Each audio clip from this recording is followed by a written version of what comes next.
Okay, subong naman ang aton lutuon amo ang tofu nga ginputo sa dahon sang saging. Ang aton nga dahon sang saging gingaang tanan ni siya o kung ginatawag naton ginlahog na siya. Gingaang para hindi siya dasig mag para dali siya mapilo kag hindi siya dasig magisi. Butang ta aton tofu no. Butang ta aton nga tofu. Nga. Na siya kag kamatis. Kamatis kita. Subong man may sibuyas kita, onion nga kinihad na. Kag may ara man kita ahos. Ginabutangan ko ni siya ricado para may lain siya nga taste. Usually kamatis lang ginabutang nila. Na ginabutangan ta siya dayon asin. Kag ginabutangan ko man siya sing aswete.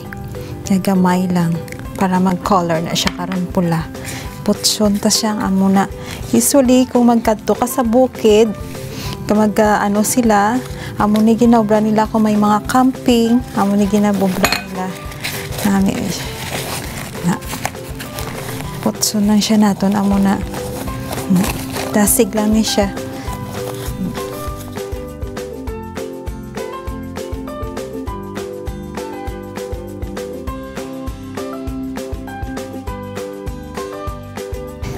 Kay wala kita sing uling, usually ginaluto ni siya sa uling o sa kahoy. Pwede ni siya subong luto o tandang di sa may sa aton nga gasol. Putang ta di siya. Mabalaan ta man na siya kung maluto na kay gamay lang gid nga kalayo ang kinhanglan ta. Amat-amat lang. Kag liso-lisuon ta permi. Medyo dugay-dugay ni siya maluto. Mabalaan ta na siya kung luto na kay mahamot.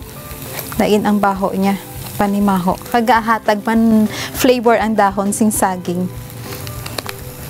Tonta siya. Latula tonta.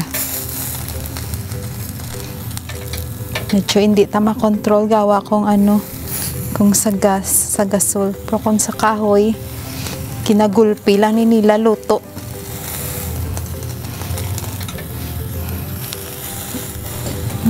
Amo na ni siya ang aton nga pinutos sa dahon sa saging na tofu. Tapos na pwede ni siya sa outdoor. Mag-camping ka mo, pwede gid ni siya. Amo na ni. Okay na siya, pwede na siya i-serve.